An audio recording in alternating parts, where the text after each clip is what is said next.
Do you believe that if you were to fight, you'd be like top 3 biggest stars in the scene if you were to step in the ring? Yeah, absolutely. Just look at what it is on paper. You saw the rest of the fighters were super upset. Why would you leak this? You're showing distance. Like, dude, I'm not a fucking fighter I'm not signed. Like, I can do what I want. And they're under NDAs and they get cease and desisted and this stuff. I can do what I want, And these types of numbers, it's surely some of the highest. And influencer boxing is, like, let's be real, it's not an upward stock right now. Brand risk is much better, and it's right here in Miami. That's where I'd ideally fight, but I'm open to other options. Free agent. A free man. I've escaped the matrix, Fred.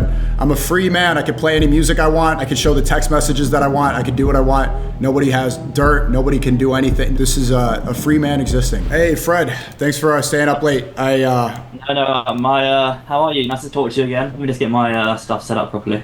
Okay, are you just waking up or you going to sleep right now? I know it's really early. I was just watching a film. Oh, okay. Yeah, thanks for doing this now last second. It was a busy schedule. Good to talk to you again. It's been a long time.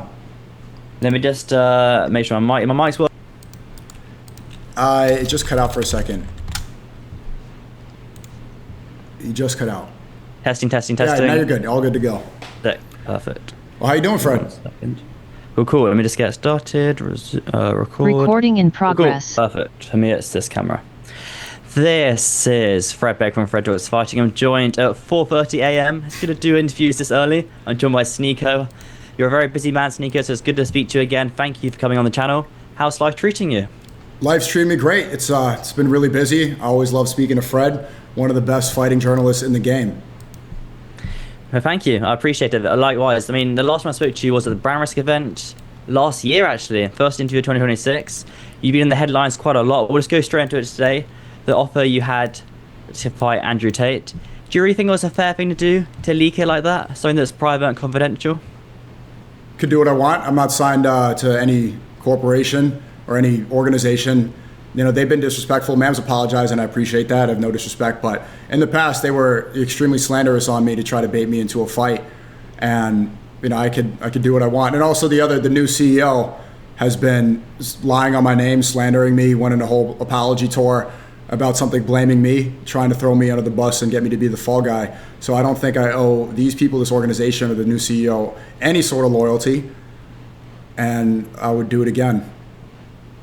It's not. I don't think it's about like owing them something, but I guess it's just a general matter of respect when something's private, when a contract's private, and they said please keep this private and confidential, about sort of not leaking it. Sort of like if I was to text you saying, SNEAKO, please keep this private, but so-and-so is fighting so-and-so. Would you not could you keep it private? I mean, try to make fights or do business when stuff's getting leaked. It just makes everyone's lives It depends on of course, they made my life difficult, and it depends on your relationship with the person. Like I said again, Mams Taylor said a lot of negative things about me in the past. Did apologize, and same thing over here, the new CEO, Top Goy, he was saying that I played the song and that he never liked the song. He tried to essentially ruin my life so that his life could succeed and he could keep making money doing what he does. So no, I don't see like any sort of loyalty. I think that you should be loyal. Like if everybody is here listening to a song and enjoying it, I think in that situation, same thing applies. Like there should be some sort of like, okay, let's not go rat over to, the PBD podcast whose platform Netanyahu and this stuff. There's loyalty. Like, okay, if we were all involved in this, then let's keep a united front. At least if we're going to say we're going to escape the matrix in a Bugatti, then okay, a song and being afraid of playing a song, escaping the matrix is playing it. And so when none of that loyalty was met, you think I'm going to be here and still apply the same logic? Absolutely not. I guess it's two different people though. It's to Tate who you've fallen out with, and it's Mams who you're now cool with again. Well, I guess not anymore, but was cool with. No, he hasn't messaged me. I doubt he's extremely happy, but I hope it is what it is, regardless of what's happened. I mean, it's not like we're best friends.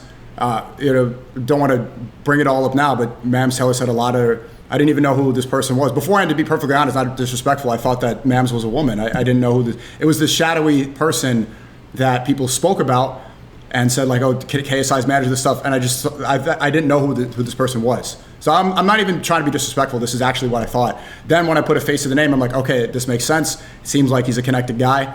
And yeah, I mean, he did apologize, but it seems like it was just to try to get, I think Tate's the new CEO, to make him happy. And it seems like he's the one just negotiating the fight. So really who's in charge of the organization, really who's affected by that is who's in charge. It's not really ma'am. So what, the deal fell through, then it is what it is. It's like, this is not my organization.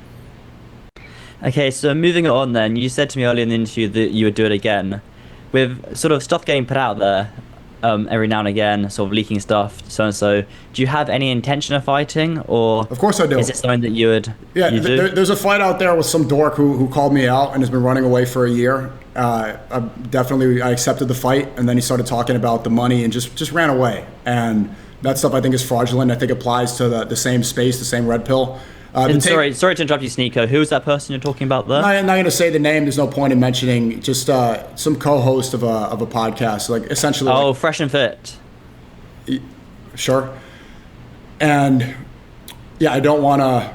It's funny, we were talking about like the loyalty thing of not, and you kind of whatever, but that was supposed to be it, and he didn't want to do it. So I mean, I would do a fight. I want to fight somebody who's like on a similar skill level, perhaps, especially my first fight, similar weight class. I mean, I'm not putting this one out of the table. Like, a lot of my community doesn't really want to do it.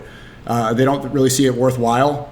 I don't really need the money. I have money. I don't, sell my soul and promote gambling for money. So, but I'm still open to do it, if the number makes enough sense, if we could find out an actual weight. But right now, I walk around at 160. I was just speaking to Chase Tamore. He said your fight weight's probably 145. I think Top Gore was fighting, 200? He walks around 220. I've fought bigger guys before. Strickland was probably 230 when we sparred infamously. But, yeah, that's my first fight. This guy's had, 80 kickboxing fights, and he just came off a loss, and he needs to get his reputation back. Like, on paper, it doesn't make sense. Well, I guess being 160 and having to fight guys 200, I can sort of side of you in terms of the weight is quite a big difference there. The one person you're talking about earlier in the interview you didn't want to mention, that's probably a more fair fight, two people who are kind of relatively similar experience and close in weight. But if you were going to fight, are you leaning towards Myron's one of my best friends. He's a great guy. No issue with him. Yes, of course. Would you be now leaning more towards the Brammer side of things or the Misfit side of things as of right now? I know you say you're sort of half-minded if you want to fight, if you don't want to fight. Which side do you sort of more lean towards for the platform? Oh, Brand Risk, absolutely. Aiden Ross is a good friend of mine. I love Brand Risk. The events have been amazing. It's getting better every single time. I don't have equity in this. I'm not even getting paid to say that. I just think it's super dope. And I want to go fight somewhere I know the value that I bring, and now the world does too when you're seeing what they're offering me. So for me to go a place where I'm not respected, that's just it's not something that I'm going to jump into anymore if it doesn't make sense on paper. Brand Risk is much better, and it's right here in Miami. That's where I'd ideally fight, but I'm open to other options. Free agent. Absolutely. A free man. I've escaped the matrix, Fred. I'm a free man. I can play any music I want. I can show the text messages that I want. I can do what I want. Nobody has dirt. Nobody can do anything. This is a free man existing. Free man indeed. In terms of starting 2026 with a bang, you certainly did manage to do that. In terms of streamers and people, in terms of pool, right? Obviously, the crossover boxing scene, Aiden Ross's events, Jake Paul's events, Mrs. events, you've got to have some level of pool. Do you believe that if you were to fight, you'd be like top 3 biggest stars in the scene if you were to step in the ring? Yeah, absolutely. Just look at what it is on paper. You saw the rest of the fighters were super upset. Why would you leak this? You're showing distance. Like, dude, I'm not a fucking fighter I'm not signed. Like, I can do what I want. And they're under NDAs and they get cease and desisted and this stuff. Yeah, I can do what I want, and these types of numbers, it's surely some of the highest. And influencer boxing is, like, let's be real, it's not an upward stock right now. It was supposed to be Jake Paul, KSI. They are not going to do it. KSI, he's back to YouTube videos. He chose to step away. Jake Paul is fighting Anthony. He just fought Anthony Joshua. So it's like influencer boxing. The best influencer boxers either stopped or became real boxers. Everybody else in the scene, it's funny, like the people that are getting upset, they're only known for being influencer boxers without doing any influencing. So they basically just sign fighters on an organization and people don't know them outside of that because they're not making content because they're constantly in fight camp. If I was going to be in a fight camp, I'd have to take away from streaming and I wouldn't be able to do what I do at this level. So, of course, I'm definitely one of the most sought out fighters in the influencer world. Yeah, it is a hard dynamic. So you've got to put so much time into the training, but then that time put into the training takes away from the time you're spending with your audience and the time you're actually doing content for. So everyone's got to find the right balance, but sometimes it does get pushed a little bit too far across to like less content and more training when you want to find the right balance, the right sort of way you want to go about things. In In terms of your Andrew Tate relationship, not relationship, more friendship. Sorry. I made the same mistake when I do in Nashville last year. You told me then you weren't friends, and then you sort of rekindled that friendship, and now you're not friends anymore. What's happening, SNEAKO? Where are you standing with Tate? Well, yeah, there wasn't a friendship, so he invited me to this party. I went with Clav and these people, and he shook my hand. It's all on stream, and he said, "There's no issue. There's no issue. Political disagreements." And I'm like, "Okay, yeah." He said I'm defender of the third world because I said that Trump should invade Venezuela, which been vindicated about. Venezuela just sent $2 to $3 billion of oil to Israel. Said I'm defender of the third world because he got wrong about this attack that happened in England where he said, they're going to come and slaughter your daughter. I'm like, actually, this guy wasn't a foreign immigrant. He wasn't Muslim. He was Christian born and he's from Germany. Right? So you got a lot of this stuff wrong and it incited some riots, allegedly, in my opinion. So there was no friendship, but it's like when we saw face to face, he shook my hand and asked me and said, I want to do an artsy video in New York, right? I'm known I stream on the side for fun. I make videos. That's what I do. He said he wanted to do a video. And he shook my hand when he left. 2 days later, he goes on the PBD thing and starts shit talking. Then he goes on an apology tour around the country. Steiny's podcast, this other guy, like all these podcasts, Bradley Martin, and just tries to slander my name and tries to lie and when he was in my face, it was smiles and shaking hands. So this is the type of people that I'm dealing with. Yeah, so I remember watching the stream, obviously Clav, you Nick Fuentes, you sort of everyone down at Tate's house there, and then there was no problem, and now there is a problem. You still call Clav, you still call Nick Fuentes, you still call the others, it's only you, Andrew and Tristan, who've kind of parted ways? Well, it's never really parted ways because it was never on... Anyway, Clav's one of my great friends. We talk every day. Nick Fuentes, one of my great friends. We talk every day as well. So that's that. Did you see Tate and Clav streaming earlier? I did. Do you see they got the cops called on them? No, they get swatted or what happened? I think so. I think they got swatted, yeah. Which is why I guess IRL streaming. Do you get swatted a lot out in America, or do you know the police? You know to tell them this is not the case? Because I know Aiden had a big SWAT issue for a while. Yeah, he has a better relationship with the Miami PD. Ever since this whole club situation, like when they threw me under the bus, I'm now banned from all the clubs and restaurants and hospitality groups in America, right? And some of these people, Noah Tepperberg is the CEO of Tao Group. He was just found on the Epstein files, especially after they found him after Epstein was first convicted of sex crimes in 2008, right? And so I'm not sure, like, if the police, especially when they put that out there, if they're going to be that favorable to me, but. I've never committed a crime. I don't have any charges. The Matrix is not attacking me that way for things.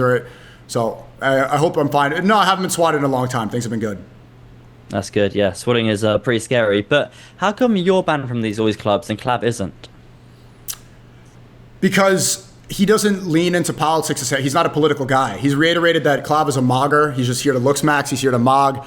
He did meet with some people. I'm not going to, it didn't seem like he apologized, but also he just reiterated that he's not a political person. And I stream and I make my videos. I do a lot, but when I stream, I talk about world events. I go into the Epstein files. I'm trying to uncover what's going on, and I'm trying to escape the Matrix. Like that's what I do believe in this, and I have believed in it, that we should fight against oppressive systems.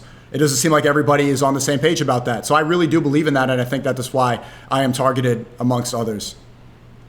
Okay, interesting. Yeah, I was thinking, how come you guys all went? But I guess Nick Fuentes never really goes to the club anyway, so it wouldn't matter if he was banned or not banned. But yeah, awesome. Well, thank you very much for your time today, SNEAKO. I do appreciate it. I know you're pretty busy, so I appreciate your time a lot. I'll probably see you at the next Barrisk event next month. If I get in. If I get in. Oh, wait, did you not get allowed in last time?